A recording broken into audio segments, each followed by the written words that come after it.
Hello everyone, Namaskaram. Welcome to my channel, VPK Nutrition, Mind Body Healing with Pushpa. In today's episode, I'm going to be talking all about water. So a lot of people have questions about how much water should I drink, what is the right amount for me, and so on and so forth. So I thought I would share a little bit more insight about the subject, both from a modern perspective as well as from an Ayurvedic perspective. And again, Ayurveda is always about personalized nutrition and lifestyle and all of that. So obviously the water intake also differs based on your body type. So I will cover all of that in today's episode.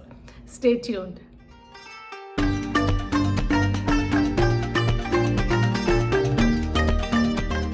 Welcome back everyone. First of all, I want to thank all of my viewers and also my subscribers who've been watching regularly and also sharing their feedback, giving me comments. However, if you haven't already done so, please do consider subscribing. And if you like this video, please give it a thumbs up and also make some comments if you can and share it with some of your friends and family who you think may be benefited. So let's begin with today's episode.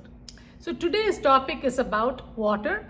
Now, water is the major constituent in our body. It represents roughly about 40 to 62% of our body mass. So it's also one of the 5 great elements that we talk about in Ayurveda. It has a lot of important functions in the body. Now, the general question most people have is how much fluids do I need in a day to keep myself balanced? So the National Academics of Science, Engineering and Medicine came up with a number for adults who are healthy, living in a temperate climate. So they say the average for a man is about 15.5 cups of water, which is like 3.7 liters of water per day. And for women, it's about 11.5 cups or 2.7 liters of fluids per day. Now again, this is a total amount of fluids, not just water. So this includes the water and also the fluids that we get from food as well as beverages that we take in. So in general terms, we usually hear you have to drink at least 8 cups of water per day. Now, I'm not sure where this number came from because there is really no such a study that show you have to have 8 cups. So obviously it will depend on a lot of factors and then this is where I think Ayurveda is more specific and talks about the body types and also how much water you need based on that, as well as the place that you live in, the season that you're in, and so on and so forth. So in today's episode, I wanted to cover some of the benefits of water, why it's so important for us that we drink enough water, and also talk about, give you a couple of studies on some of the benefits, based on studies, and of course, talk about the Ayurvedic perspective of water intake. So the most common sense answer for anybody is if you're thirsty, drink water, right? Again, the thirst is considered to be one of the Vegas or urges in Ayurveda. So obviously if you're thirsty, you do not want to suppress that. You definitely want to drink some water. However, Ayurveda also says that if you're thirsty, that means you're already started feeling a little dehydrated, and that is why the craving comes, right? Even the craving comes because something is missing. So when you're losing a lot of water, either through sweat or fever, illness, urination or whatever, after a period of time, you start to get more dehydrated. So the dehydration again leads to problems starts having a negative impact on all of your organs, especially the heart. So when the water amount decreases, it decreases the blood volume, and also so because of that, the heart has to pump harder, faster, and so this increases the heart rate and increases the blood pressure, and then it also makes the blood a little bit thicker, more viscous, so the circulation is also affected. So lack of water or dehydration has a huge impact on our heart and our cardiovascular system. So in order to maintain balance, we want to make sure that you don't go into dehydration mode. So what are the symptoms of dehydration? Generally, if you have dehydration, you will see symptoms like headaches, dizziness, tiredness, of course thirst, dry mouth, crankiness when you don't have enough water, again dark colored urine, dry skin and constipation. So based on these symptoms, what are the benefits of water? First of all, it gets rid of tiredness, fatigue, energy drop, any of those things, right? When you drink water, you feel very refreshed. Second one, it is nourishing because of that feeling of refreshment. Third, it helps with, get rid of too much sleepiness, sluggishness. Number 4, of course, it helps with your heart. Number 5, it helps to mitigate indigestion. So it actually helps you digest your food better when you take sips of water with your meals. And then number 6, of course, it helps with taste perception. If you don't have enough moisture and saliva, then obviously you cannot taste your food. So this shows us there are several benefits to water in general. A couple of studies that I wanted to share from modern medicine to show you the impact of or the lack of water, what it can do to you. Study 1, a 2018 review published in the Journal of Clinical Nutrition compared tried to show the correlation between hydration and cognitive function. They found that even a mild dehydration can cause a cognitive decline. So this shows that it's very important to keep hydrated so even your mind keeps functioning properly. Study 2 was a research published in the American Journal of Epidemiology, which showed the association between hydration and kidney health.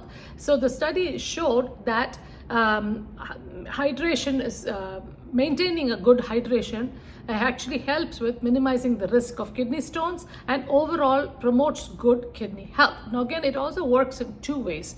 One is when you take in enough water, it dilutes the urine and so prevents the kidney crystals from being formed, so making those kidney stones. The second way it helps is it flushes out the urinary tract well, so you don't have a lot of UTIs or urinary tract infections. So however, if you have kidney disease, then the story is completely different. Of course, you might, especially if you have edema and things like that, then you have to make sure that you don't drink too much water or you might have some restrictions. So this is something your healthcare provider has to help you with. Okay, so we're talking about normal kidney function. Let us now explore what Ayurveda talks about water and water intake. First point that it looks at is the digestion. Now, Ayurveda is all about digestion, because if you're not digesting your food or your drinks or whatever, then that itself causes toxins in the body and can lead to disease. So first thing is digestion. So there are 3 periods of digestion, they say, according to the property of the water. And again, you're also modifying the property of the water by using some cooking techniques, right? So there are 3 of them. So one is that if you're drinking regular water, usual way, just from the tap water or a little bit cold water, they say it takes about 6 hours to digest. Second one, if you boil the water, cool it, and then drink it, it takes about 3 hours, which is half the first type. And then the third time is when you boil the water, but you don't cool it, drink it warm, then it only takes 1.5 hours to digest the water. So looking at this, we can tell if you want to digest your water, you try to drink it warm so it gets digested much easier. Now again, this is something I've heard. Dr. Lard's book says that especially if you have a problem with weight, just drinking water alone for 5 days can make you gain some weight. Again, this is something you can experiment with if it's true or not. But again, I'm not saying you should, but this is something that has been given. So basically, it's important to know that the temperature of water alters the property of water and makes a difference in how you digest your water. The second aspect is when should you drink your water, especially around meal times, right? So obviously you're thirsty, you're going to drink, but during meal times, this is a question that I get asked. So the Ayurveda says that if you want to be thin, drink a glass of water before you eat your meals. Now this is common sense. When you drink some water first and then have your meal after that, then naturally your food intake will be less because you're already full. The second option is, of course, it tells you to take sips of warm water with your meal, because this will actually help you move the food along and help you digest it a little bit better. Now, again, you're talking about warm water and sips of it, not like gulps of it. And the third one is, it says if you want to be fat, then drink water after a meal, right after a meal, because this will dilute the food and then kind of sort of like dousing the fire. So it takes a while to cook the food, so it takes longer to digest. Now again, these are all given in Ayurveda, then we don't have studies for these things, but again, these are things that you can try on your own and see. Usually I have seen when I drink water after a meal, I feel really bloated. So definitely with the meal, sips is good. After, maybe wait for about an hour before you drink some more water.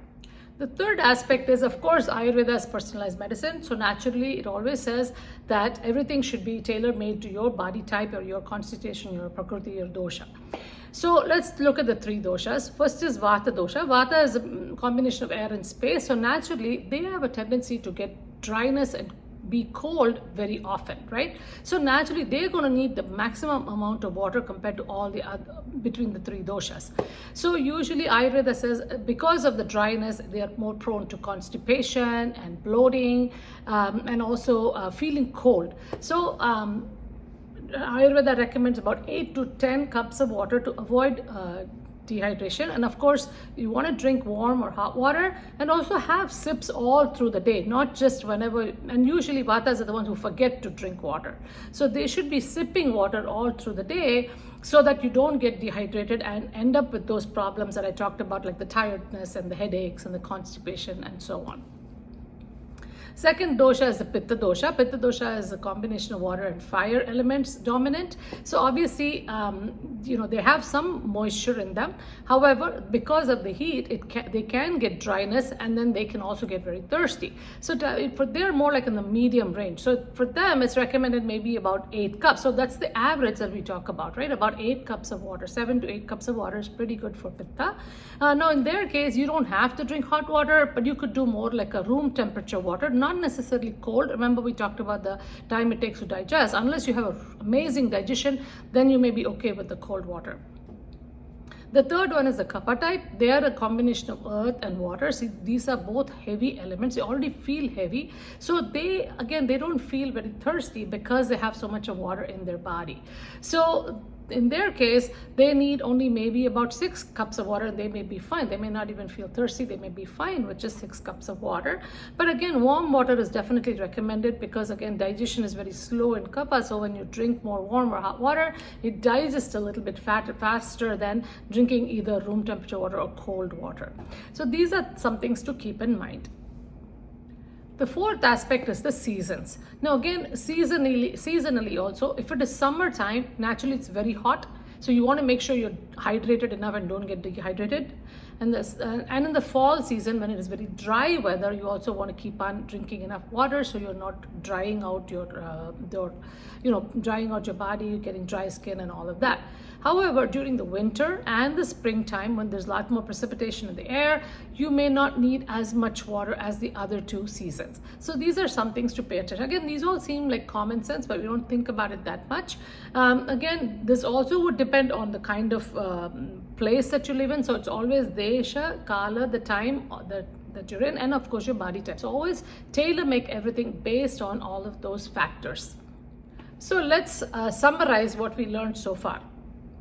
Number 1, thirst is a natural urge according to Ayurveda. So definitely you do not want to suppress that urge. And of course, it is common sense also, if you're thirsty, drink water. Number 2, Ayurveda says the stomach should be 1/3 full food, 1/3 water, 1/3 free. So there is enough room for churning action to digest your food properly. Number 3, always drink according to your body type. So if you're more of a Vata, prone to dryness and coldness, drink some warm water, about 10 cups a day, 8 to 10 cups, again sipping throughout the day. If you're more of a Pitta type with the heat, then obviously you can have room temperature or even cold water sometimes, but average amount about 8 cups of water. If you're more of a Kapha type, you can drink about 6 cups. Again, warm or hot is better, because the digestion is better with the temperature of water. Number 4, around meal times, drink a cup of warm water before. If you're trying to watch your weight, have sips of warm water during a meal to help with better digestion. But try to avoid drinking water at least about an hour after a meal, so you don't hinder in the digestion. Number 5, pay attention to the season you're in. Summer and fall, you might need more water, and winter and spring, not so much. So again, always pay attention to your body. Hope you enjoyed today's episode. Thank you so much for joining me. Hopefully you got a few tips on how to hydrate yourself. So for this week, stay hydrated, listen to your body, observe your mind, and help yourself or heal yourself. And I'll see you again in the next episode. And of course, have a wonderful week ahead.